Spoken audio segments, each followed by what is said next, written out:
এইଭଳି ଜଣେ ବ୍ୟକ୍ତି ଥିଲେ ଯେ ପରବର୍ତ୍ତୀ ନିଶ୍ଚିତ ଭାବରେ ପାକିସ୍ତାନରେ ଥିବା ଗାହା ଗ୍ରାମରେ ଜନ୍ମଗ୍ରହଣ କରିଥିଲେ ଡକ୍ଟର ମନମୋହନ ସିଂ।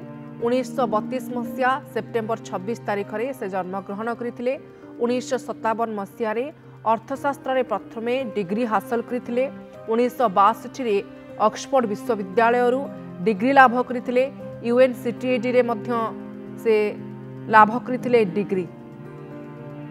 तबे पूर्वतन प्रधानमंत्री डॉक्टर मनमोहन सिंह देहांतरे वरिष्ठ कांग्रेस नेता मानकर सुओ छुटुछि वर्तमान एम्स मेडिकल परिसर को एवं शोकर छाया खेली जाइछि। देश पई एक अपूरणीय क्षति कहले भूल हेब नाही एवं आसंता काली कांग्रेस समस्त प्रकार सभा एवं कार्यक्रम को मध्य बातिल करा जाइछि।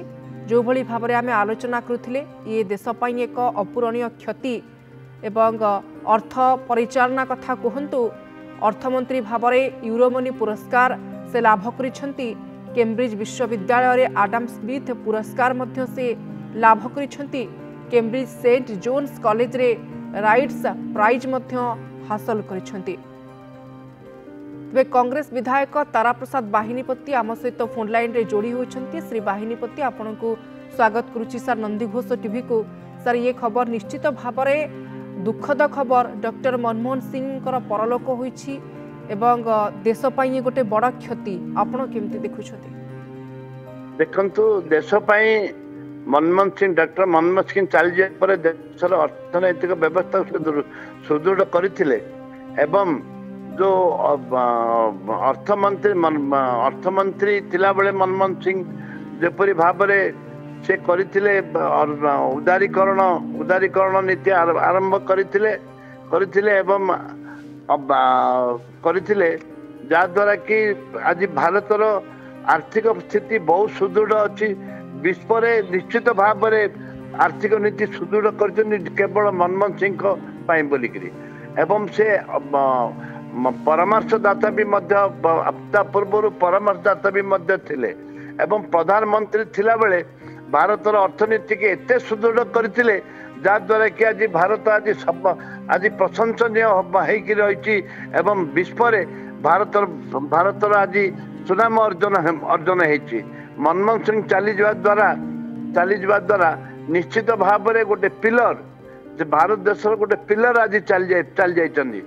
से केवल गोटे कांग्रेस दल नुह से सबू जातीय भाव से जातीय नेता भाव परिचित थिले एवं तांकर से जो पाठ पढ़ते ऑक्सफोर्ड यूनिवर्सिटी आरंभ कर विभिन्न यूनिवर्सिटी जो पाठ पढ़ी जो अर्थनीति जो विशारद थिले अर्थनीति जो विशारद थिले एक उल्लेखनीय कथा एवं अर्थनीति जो उदारीकरण करथिले आज उदारीकरण जो करथिले आठु बड़ कथा किछि नै। पार्लियामेंट रे बहुत जातीय दल बहुत दल विरोध सत्वे ताकू जो पास करेकरी उदारीकरण जो नीति पास करेकरी जो भाव में आज भारतर सुनाम अर्जन कर उल्लेखनीय एवं जो पर्यंत चंद्र सूर्य अच्छा जो पर्यंत भारत देश आमर जो अच्छी से पर्यंत केही डॉक्टर मनमोहन सिंह की भूली पारिबे नहीं।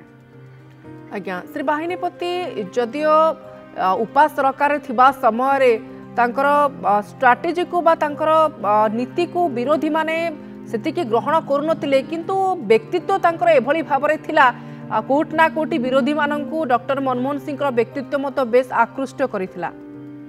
निश्चित भाबरे मैडम मनमोहन सिंह जो व्यक्तित्व एवं तांकर जो ज्ञान गारिमा एवं तांकर जो नीति आदर्श ताकू विरोधी दल माने भी संपूर्ण भाव में सहयोग करुले एवं मानुले एवं तांकू गोटे रेस्पेक्टेबल लोक हिसाब से गणना करुले।